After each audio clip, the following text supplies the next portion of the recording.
वचन में मती रची सुसमाचार 6 अध्याय 5 से 15 तक लेकर पढ़ लेंगे। जब तू प्रार्थना करे तो कपटियों के समान न हो, क्योंकि लोगों को दिखाने के लिए आराधनालयों में और सड़कों के मोड़ों पर खड़े होकर प्रार्थना करना उनको अच्छा लगता है। मैं तुमसे सच सच कहता हूँ कि वे अपना प्रतिफल पा चुके हैं। परंतु जब तू प्रार्थना करे तो अपनी कोठरी में जा और द्वार बंद करके अपने पिता से जो गुप्त में है प्रार्थना कर। तब तेरा पिता जो गुप्त में देखता है तुझे प्रतिफल देगा। प्रार्थना करते समय अन्य जातियों के समान बक बक न करो, क्योंकि वे समझते हैं कि उनके बहुत बोलने से उनकी सुनी जाएगी। इसलिए तुम उनके समान न बनो, क्योंकि तुम्हारा पिता मांगने से पहले ही जानता है कि तुम्हारी क्या क्या आवश्यकता है। तुम इस रीति से प्रार्थना किया करो। हे हमारे पिता, तू जो स्वर्ग में है, तेरा नाम पवित्र माना जाए, तेरा राज्य आए, तेरी इच्छा जैसे स्वर्ग में पूरी होती है वैसे ही पृथ्वी पर भी पूरी हो। हमारी दिन भर की रोटी आज हमें दे, और जिस प्रकार हमने अपने अपराधियों को क्षमा किया वैसे ही तू भी हमारे अपराधों को क्षमा कर, और हमें परीक्षा में न ला, परंतु बुराई से बचा, क्योंकि राज्य, पराक्रम और महिमा सदा तेरी ही है। आमीन। इसलिए यदि तुम मनुष्य के अपराध क्षमा करोगे तो तुम्हारा स्वर्गीय पिता भी तुम्हें क्षमा करेगा, और यदि तुम मनुष्यों के अपराध क्षमा न करोगे तो तुम्हारा स्वर्गीय पिता भी तुम्हारा अपराध क्षमा न करेगा। वचन में इस प्रकार बोल रहा है, जब तू प्रार्थना करे तो कपटियों के समान न हो। बहुत लोग प्रार्थना करते समय कपटियों के समान होते हैं, क्योंकि लोगों को दिखाने के लिए आराधनालयों में और सड़कों के मोड़ पर खड़े होकर प्रार्थना करना उनको अच्छा लगता है। किनको अच्छा लगता है? जो आराधनालयों और सड़कों के मोड़ों पर खड़े होकर प्रार्थना करते हैं, उनको अच्छा लगता है।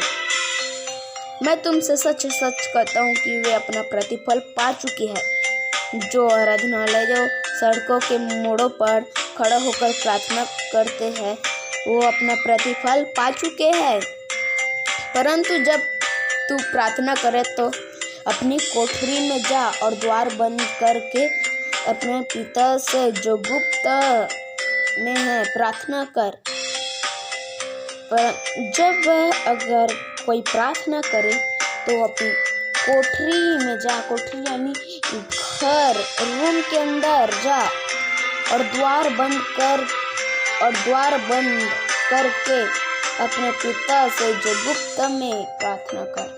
द्वार यानी दरवाजा को बंद कर और अपने पिता से जो गुप्त में देखता है उससे प्रार्थना कर।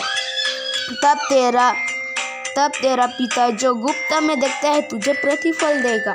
जो गुप्त में प्रार्थना करता है उसे परमेश्वर, कौन सा पिता? संसारिक पिता नहीं, स्वर्गीय पिता हमारा प्रभु यीशु मसीह,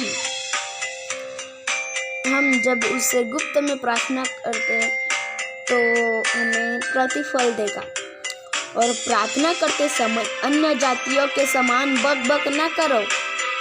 अन्य जाति लोग प्रार्थना करते समय बक बक करते हैं, तो कह रहे हैं कि हमें कह रहा है कि अन्य जातियों के समान बक बक न करो, क्योंकि वे समझते हैं कि उनके बहुत बोलने से उनकी सुनी जाएगी। जो प्रार्थना करते हैं अन्य जातियों के समान, वो समझते हैं कि हम बहुत बोलेंगे तो हमारी सुनेगी। इसलिए तुम उनके समान न बनो, क्योंकि तुम्हारा पिता तुम्हारे मांगने से पहले ही जानता है कि तुम्हारी क्या क्या आवश्यकता है। कि तुम्हारा पिता, कौन पिता? ये पिता, इसलिए तुम स्वर्गीय पिता हमारे मांगने से पहले वो जानता है कि हमारी क्या क्या आवश्यकता है, अतः तुम इस रीति से प्रार्थना करो। हे हमारे पिता यानी हे हमारे स्वर्गीय पिता को बोल रहा है। हमारा स्वर्गीय पिता, तू जो स्वर्ग में है तेरा नाम पवित्र माना जाए। तू जो स्वर्ग में है मतलब वो हमारा स्वर्गीय पिता स्वर्ग में है, तेरा नाम पवित्र माना जाए। तेरा राज्य आए, तेरी इच्छा जैसे स्वर्ग में पूरी होती है वैसे पृथ्वी पर भी हो। तेरी इच्छा जैसे परमेश्वर पिता की, तेरा राज्य आए कहाँ है? पृथ्वी पर। तेरी इच्छा जैसे स्वर्ग में पूरी होती है वैसे पृथ्वी पर भी हो। जैसे परमेश्वर पिता की इच्छा स्वर्ग में पूरी होती है वैसे पृथ्वी पर भी हो। इसके द्वारा होगा? दासों के द्वारा। हमारी दिन भर की रोटी आज हमें दे। खाने वाला रोटी नहीं, पवित्र शास्त्र वचन। और जिस प्रकार हमने अपने अपराधियों को क्षमा किया वैसे ही तू भी हमारे अपराध को क्षमा कर। और जिस प्रकार हमने अपने अपराधियों को क्षमा किया, जैसे हमने अपने अपराधियों को क्षमा किया वैसे ही तू भी हमारे अपराधों को क्षमा कर। हमें प्रार्थना में बोलना है। और हमें परीक्षा में न ला परंतु बुराई से बचा। शैतान परीक्षा लेता है ना उसे, परंतु बुराई से बचा, यानी हमें बुराई से बचना है, क्योंकि राज्य और पराक्रम और महिमा सदा तेरी ही है। आमीन।